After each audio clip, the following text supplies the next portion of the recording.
আজকের পর্বে ইরানের আরেফ ও মরমী কবি হুসাইন বিন মনসুর হাল্লাজের জীবন নিয়ে কথা বলব। মনসুর হাল্লাজের মৃত্যুদণ্ড কার্যকর করার সম্পর্কে বর্ণনা এসেছে। প্রাণদণ্ড কার্যকর করার দিনের ভোরবেলায় মনসুর হাল্লাজের হাত বেঁধে রাখা হয়েছিল এবং তার পা দুটিও ছিল খুব ভারী শেকলে বাঁধা।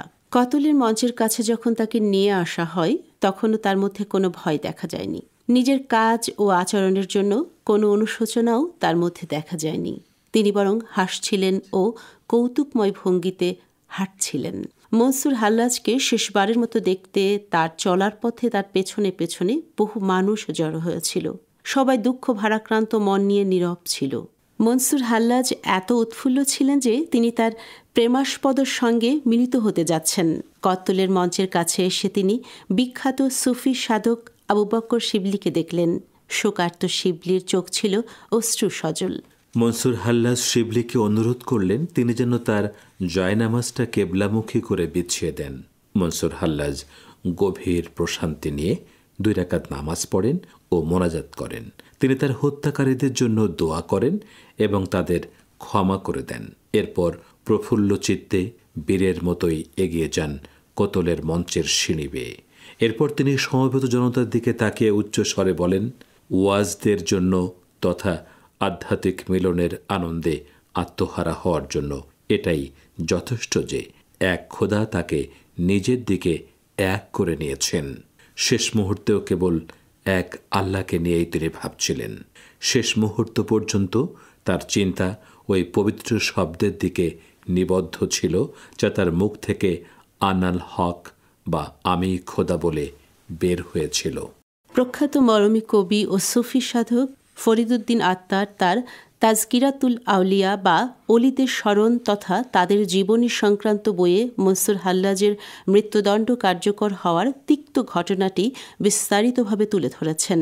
তিনি লিখেছেন, মনসুর হাল্লাজ যখন কত্তলের মঞ্চের সিঁড়িতে পা দেন তখন তাকে তার অবস্থা সম্পর্কে প্রশ্ন করা হলে তিনি বলেন, কত্তলের মঞ্চ হচ্ছে মানুষের মেরাজ বা আধ্যাত্মিক ঊর্ধ্বগমনের স্থান। এরপর হাত তুলে মোনাজাত করেন। এরপর ভয়ানক ও কদাকার জল্লাদ আবুল হারেস তাকে এসে মনসুর হাল্লাজকে এমন প্রচণ্ড চড় মারে যে তার কপাল ফেটে যায় ও নাক দিয়ে রক্ত ঝরতে থাকে। হুসাইন বিন মনসুর হাল্লাজকে একদিন ধরে কত্তলের মঞ্চ বা ফাঁসি কাষ্ঠে রাখা হয় ও তার উপর নির্যাতন করা হয়। সন্ধ্যার সময় ক্লান্ত এ বৃদ্ধ সুফি সাধককে কারাগারে ফিরিয়ে আনা হয় এবং 309 হিজরির 24 জিলহজ তাকে পুনরায় বদ্ধভূমিতে আনা হয়। এ দিনের ঘটনা প্রসঙ্গে আত্মার লিখেছেন, মনসুর হাল্লাজের দিকে যে যার ইচ্ছা মতো পাথর মারছিল, আবু বকর শিবলি হাল্লাজের অনুমতি সাপেক্ষে তার দিকে একটি মাটির ঢিল নিক্ষেপ করেন। এ সময় মনসুর হাল্লাজ আহ শব্দটি উচ্চারণ করে প্রথমবারের মতো তার ব্যথার অনুভূতি প্রকাশ করেন। তাকে প্রশ্ন করা হলো, এত সব পাথর নিক্ষেপের সময় কোনো আহ উহ করলেন না, কিন্তু এই মাটির ঢিলের আঘাতে আহ করার রহস্যটা কি? তিনি বললেন, ওরা তো অজ্ঞ ও বাধ্য ছিল, কিন্তু শিবলি বাস্তবতা জানত বলে তার কাজে মনে আঘাত পেয়েছি, যে কাজটি তার করা উচিত ছিল না। মনসুর হাল্লাজের হাত যখন বিচ্ছিন্ন করা হয় তখন তিনি হেসে ওঠেন। প্রশ্ন করা হলো, হাসলেন কেন? তিনি বললেন, হাত বাঁধা মানুষের হাত কাটা সহজ। এর মাধ্যমে তিনি বিভিন্ন গুণ বা বৈশিষ্ট্যের হাত কাটাকে ইঙ্গিত করেছেন। এরপর তার পা দুটি কাটা হলে তিনি মুচকি হেসে বলেন, এ দুটি পা দিয়ে মাটির দুনিয়ায় ভ্রমণ করতাম। অন্য পা আছে যা দিয়ে এখন 2 জগতেই এমনই ঘুরে বেড়াবো যে পারলে ওই দুটি পা কাটো। এরপর হাল্লাজ রক্তাক্ত হাত দুটিতে মুখ মাখিয়ে নেন ও নিজের বাহু দুটিকে রক্তাক্ত করেন। বলা হলো, কেন এমন করলেন? উত্তর দিলেন, আমার শরীর থেকে অনেক রক্ত চলে গেছে। জানি যে আমার মুখ এখন রক্তশূন্য হয়ে হলুদ হয়ে গেছে। হলুদ মুখ হচ্ছে ভীতু হওয়ার লক্ষণ। তাই মুখে রক্ত মেখে ফুলের মতো মরতে চাই তোমাদের সামনে। প্রশ্ন করা হলো, বাহুতেও রক্ত মাখলেন কেন?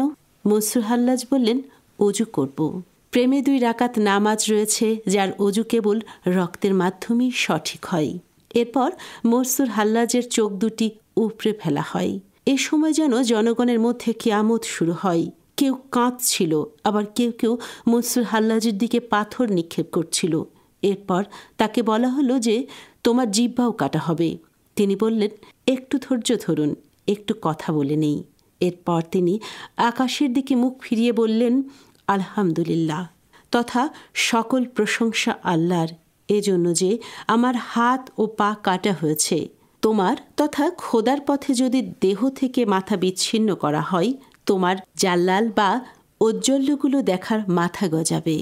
এরপর তার নাক ও কান কেটে দেওয়া হয় ও তার দিকে পাথর ছোড়া হয়। এভাবে হাত, পা, জিহবা, চোখ, নাক ও কানবিহীন মনসুর হাল্লাজের রক্তাক্ত দেহ ঘণ্টার পর ঘণ্টা সূর্যের আলোর নিচে বাগদাদের বিস্মিত মানুষের সামনে প্রজ্জ্বল হয়ে পড়েছিল। এশার বা মাগরিবের নামাজের সময় অর্ধমৃত মনসুর হাল্লাজের দেহ থেকে মাথা বিচ্ছিন্ন করা হয় এবং এভাবে তার পার্থিব জীবনের অবসান ঘটে। আত্মারের বর্ণনা অনুযায়ী যখনই মনসুর হাল্লাজের দেহ থেকে রক্ত গড়িয়ে পড়েছে, তা আল্লাহ শব্দের রূপ ধারণ করত। মনসুর হাল্লাজের খণ্ড বিখণ্ড লাশ পরদিন খেজুর পাতার তৈরি পাটিতে পেঁচিয়ে তাতে তেল ঢেকে আগুন ধরিয়ে দেয়া হয় এবং তার দেহের ছাইগুলো শহরের মিনার থেকে বাতাসে ছিটিয়ে দেয়া হলে তা গোটা শহরে ছড়িয়ে পড়ে। মনসুর হাল্লাজের মৃত্যুর পর খলিফার মা খুবই শোকার্ত হন। বলা হয়, মনসুর হাল্লাজের মাথা খলিফার মায়ের নির্দেশে খোরাসানের নানা অঞ্চলে ঘুরিয়ে আনার পর রাজপ্রাসাদের ধনভাণ্ডারের উপর সংরক্ষণ করা হয়। তার নিহত হওয়ার স্থানের পাশের জমি ওয়াকফ করে দেয়া হয়, যাতে জনগণ এই স্থানটি